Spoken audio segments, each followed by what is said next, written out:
Assalamualaikum warahmatullahi wabarakatuh. Perkenalkan, nama saya Sofi Masika dengan NPM 1811070287. Saya dari kelas A semester 5 PAUD UI Nadine Intan, Lampung. Di sini saya ingin memenuhi tugas UAS dari mata kuliah bimbingan konseling dengan dosen pengampu Bu Erva Nurrahmawati MPD. Selamat menyaksikan.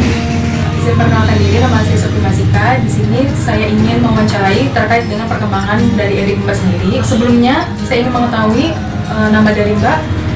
Nama saya Sarah Sofiana. Nama dari adik dari Mbak sendiri, umur serta anak berapa? Nama adik saya Sela Dunia Saputra, umurnya 7 tahun, anak ke-6 dan ke-9. Apakah saat ini dia sudah sekolah atau belum? Dia sudah sekolah di SD di Dua Air, kelas 1 SD. Masuk SD.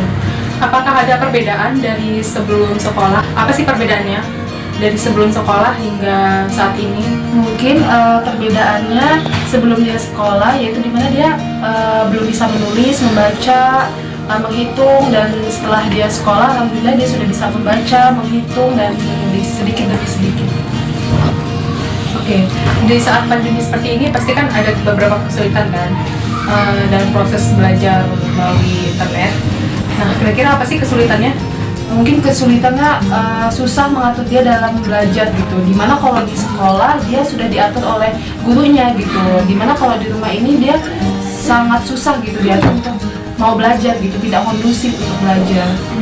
Apakah dari sekolah sendiri menerapkan sistem daring atau lewat Zoom atau gimana? Kalau dari sekolah yaitu menerapkan sistem daring itu melalui WhatsApp gitu, dimana guru-guru mengirimkan tugas itu melalui WhatsApp gitu, dan mungkin melalui Zoom juga iya, tapi cuma sebentar, cuma tatap muka seperti itu. Kan saat ini kan pasti anak-anak itu megang gadget terus kan tiap hari ya. Gimana sih cara ngaturnya gitu, antara belajar, antara main gadget gitu? Itu gimana sih cara Mbak ngaturnya? Cara mengatur adik saya gitu, kita kasih waktu ke dia gitu, untuk ada yang waktu main gadget gitu, dan ada waktunya untuk dia belajar gitu. Misalkan di pagi hari dia bisa belajarnya, di siang hari dia bisa main gadgetnya gitu, apa mungkin di pagi hari dia bisa main gadget dulu gitu, dan di siang harinya dia bisa belajar gitu. Kita kasih waktu gitu dia, jadi ada belajarnya, ada main gadgetnya gitu. Jadi sehari itu misalkan dikasih waktu gitu ya, selang-seling belajar, habis itu main gadget. Nah, kalau misalkan akhir pekan nih, kan misalkan kalau udah hari-hari sekolah kan dia belajar, main gadget. Nah, kalau sebagai Mbak nih, akhir pekan tuh biasanya adik dari Mbak sendiri tuh ngapain gitu? Bermain di luar atau bermain gadget? Kalau akhir pekan gitu mungkin nggak ada belajar gitu ya, mungkin karena kan capek gitu, kesehariannya sudah untuk belajar gitu. Kita bebasin dia gitu untuk bermain, atau bisa bermain sama temennya, bisa main gadget gitu seperti itu, atau bisa istirahat di rumah gitu. Pasti kan di masa pandemi kan banyak kesulitan kan ya, entah itu ekonomi atau cara belajarnya gitu kan, pasti banyak tuh. Ada yang para ibu itu, para orang-orang dulu tuh nggak sanggup gitu, ada yang ngajarin anaknya harus dengan cara yang marah gitu. Jadi solusinya kalau menurut Mbak seperti apa sih kalau Mbak nerapin sendiri gitu ke adik Mbak? Kalau faktor ekonomi itu nggak ada ya di pandemi ini untuk belajar seorang anak. Cara untuk mengatur belajarnya itu sangat susah ya, karena kan kita tidak kondusif gitu kan. Jadi cara mengaturnya mungkin tidak memaksa dia untuk belajar gitu ya.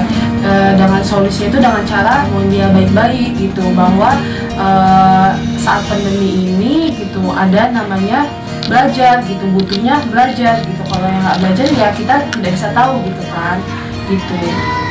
Terkait dengan pandemi ini kan pasti anak-anak belajar di rumah kan, apakah di lingkungan dalam rumah ataupun luar rumah itu mendukung? Kalau di dalam rumah itu sangat mendukung sekali ya, apalagi orang tua gitu, untuk dia belajar itu pasti sangat mendukung gitu. Tetapi kalau di luar rumah itu mungkin tidak mendukung dia untuk belajar gitu, karena ada keinginan dia untuk bermain gitu di luar rumah. Sedangkan kalau di dalam rumah itu sangat sekali mendukung dia untuk belajar gitu. Jadi dari semua keluarga pasti mendukung. Iya, dari semua. Entah itu lewat media komputer ya. Tips dari saya untuk menghadapi masa pandemi ini, menghadapi perkembangan untuk anak yang sulit ini sekolah di saat pandemi, itu tipsnya mungkin sabar, harus ikhlas juga ya dengan keadaan, karena semuanya juga lagi kesulitan ya, bukan hanya masa pembelajaran aja, tapi ada yang ekonomi juga segala macam gitu. Ya kalau misalkan dia memahaminya sulit gitu kan, seharusnya kan gurunya gitu yang menerangi, sedangkan kita juga kurang mampu kan untuk menerangi. Jadi wajar saja kalau misalkan anak itu sulit dan memahami gitu. Jadi harus berproses juga, harus pelan-pelan kasih taunya, tidak bentak-bentak ataupun marah-marah, karena kalau anaknya pun dibentak makin dianya nggak ngerti juga dengan materi apa yang ada di sekolah gitu. Mungkin itu saja dari saya. Terima kasih Mbak atas waktunya untuk mewawancarai terkait dengan perkembangan anak tadi. Terima kasih Mbak. Sama-sama.